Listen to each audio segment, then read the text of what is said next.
Welcome to my latest podcast. My Just a View podcast is exactly that. It's just a view from me, Mike Foster, the entrepreneur's mentor. And for my podcast, I'll be providing my views on matters that I have observed, perhaps from a selection of topics in the news or around topics off the back of conversations with other entrepreneurs. And today the theme is why, where I'll be looking at some areas where I found myself or others asking the question, why? So what will I be covering today? Well, I'll be looking at how we can use the word why to establish our value proposition, why some people are resistant to collaboration, why some have stopped investing in their business, and also in the fact, as we start to emerge from lockdown, why there remains some barriers. And I'll finish today by answering the question why I chose to be a mentor rather than a business coach.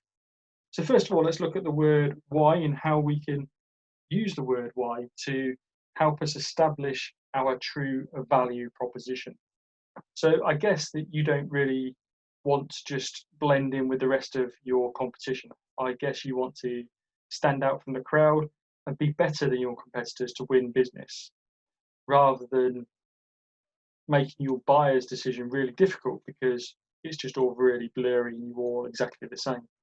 So how many times have you asked somebody about their differentiator, their unique selling point and their value proposition, and you've received the response, it's my service? Now that frustrates me so much because it's not just about service. And I even now preload my questions to people saying that you can't reply with my service. As I say, because it's not just about service, it's something much more unique within the service offering in your delivery that is your true differentiator to your competitors, that gives you the value for your proposition. So when you're exploring your true value proposition, go into child mode, as I call it, and keep asking yourself why, and keep drilling down. Keep asking yourself why until you get to that point of differentiation that you can truly claim to be yours. Now, for example, you may be an online retailer. If you responded to say it's my service, I'd ask you why. And you may say it's because we offer a no quibble return policy. I'd say why? So that you can return items if you don't like them. And for me, that still sounds the same as others. And I'd ask again why, and keep asking you why. And it may get down to the point whereby, for example, you can send back the replacement item, but we'll send you your replacement before we receive the return. And again, is that the sort of thing that ends up being your true unique differentiator? So in line with today's theme, I encourage you to use why to drill down deeper and deeper to establish the real reason why. So why don't people wish to collaborate or look to collaborate? Well, like me, I'm sure you observed or experienced negative behaviour towards the suggestion of a collaborative approach. So why do we experience this? Well, I personally had the classic the other day when I asked someone to collaborate for one of my videos as part of my interview series, A Zoom With, and they replied really with a sharp response saying, I'm not your target market. I even used the word we 3 times during the invitation. It wasn't, even if I reread it now, a sales approach in any particular way. It was about how we could collaborate. But I guess collaborative working isn't for everybody. I'll also touch on this later, but perhaps some people are just arses. At a larger scale, as an example, a recent event in Oxford, we heard many people talking about the positive messages of working together, about collaborating for the good. But for me, that's been said for years and it's never really quite got off the ground. And I don't really understand why, because many good people have made some pretty decent investment in terms of time and money. What I do think is that some individuals say the right thing at the right time for their profile or their positioning at that time, but in reality don't ever really have the intention to follow that through. I believe that even those that commit to it, in reality, they then see the short-term impact on their time rather than perhaps the longer-term gain from that collaborative approach. And certainly for me, I had that experience earlier in this year when I changed my roles. There was plenty of good words said, but there was no activity really in follow-up to that, which from some parties actually, to be honest, I was expecting. Now, is it because people are selfish and they don't really want to share the benefit of collaborating? Is it that they're coming at it, it's just about me and my benefit? Is it about their success, their profile, their profitability, their idea? It has to be about them. Now, personally, I've never seen a huge loss of collaborating. It's certainly something that I see as being in my nature. Some collaborations you balance out and you perhaps benefit more than the others. And then there's others when you don't. And I believe that you win some, you lose some. And I personally have always seen a positive outcome from the collaborations that I've made in some form. Although I have to admit, if I'm totally honest, that I've perhaps made the wrong choice of who I collaborate with at times, when later finding that they simply wanted to use me in some sort of way. Now, of course, that's disappointing, but that's life, I guess, and there will always be persuading arses in amongst many, many good people. And my observation is that too many people want their own stamp and their own brand on something rather than that collective message, because their brand gets diluted in the collective.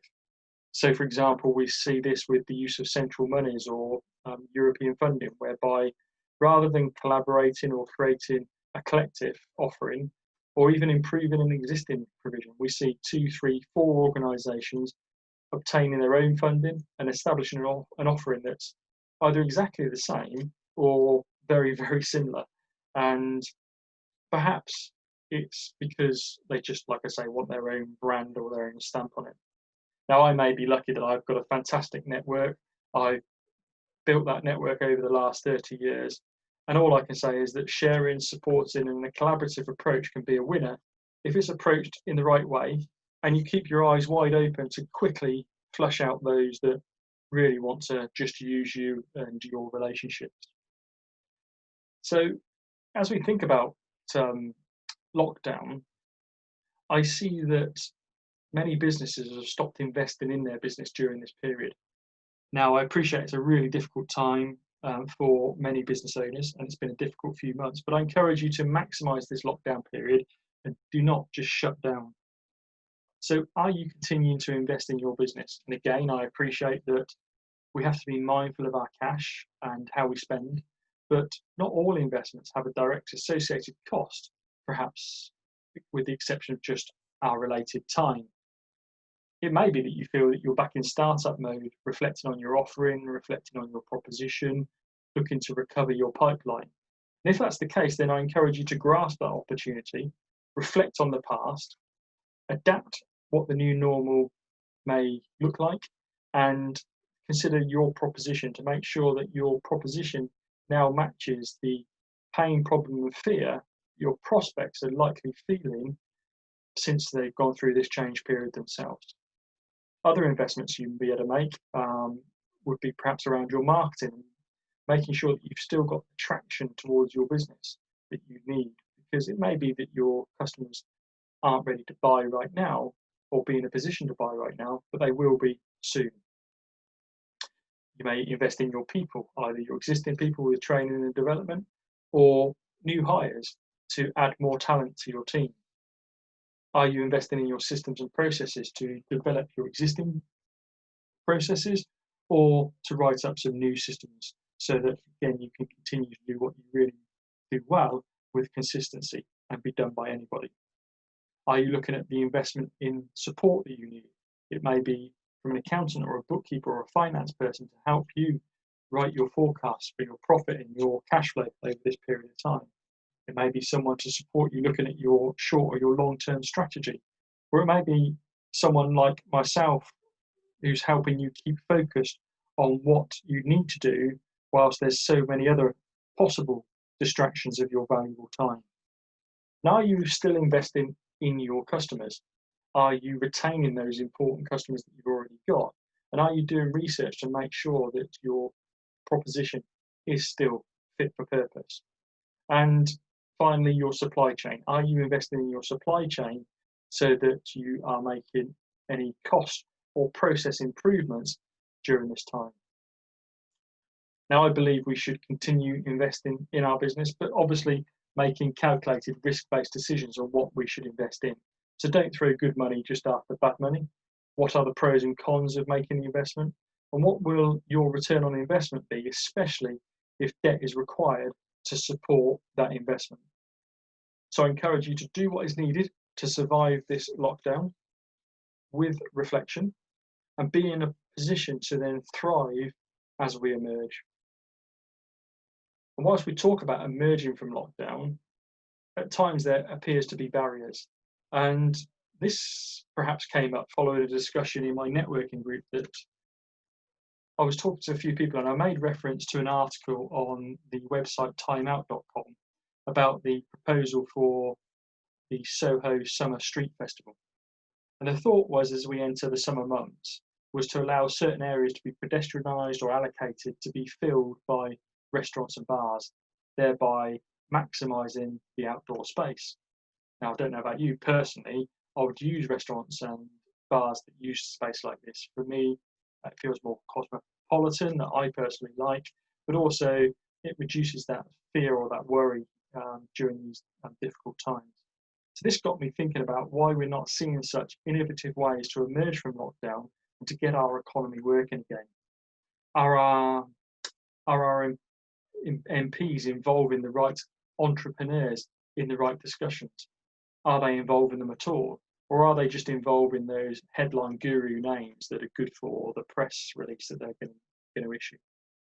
Now, we all know that the longer this goes on, the government can't continue to fund this difficult situation with more grants and more loans. And we all know that the longer it goes on, we're going to face greater pain in the future by the way of higher taxation levels or reduced services. So I'm sure, like me, you just want this out of lockdown as quickly as possible, but in a safe way. So surely it's just common sense that the more space that a hospitality business can spread into, then it's easier to comply with social distancing. It enables them to see a future to survive for and ultimately reopen as quickly as possible. Whatever sector we're in, innovative ways are certainly needed to get out of the situation that we're in, and ultimately the hospitality need to reopen as sensibly and as safely as possible. And this for sure is one of those innovative approaches. In my view, if we rely on entrepreneurs to suggest ways rather than just committees that are formed within our government or our local councils, we're more likely to see success rather than focusing on the rules or previous actions that basically are therefore not taken in a timely manner. So I've spoken of the article that relates to the hospitality sector, but I'm sure this is relevant to any sector. And in my view, let's get more entrepreneurs and even the individual business owners deciding on the rules and the framework from which that they can re-engage in a safe and a sensible manner, obviously governed by the health and safety framework that's always existed. During these difficult times that honestly a few of us have never seen before, I personally say let's sod the historic rules such as planning, let's come together and let's get up and running again just as soon as possible.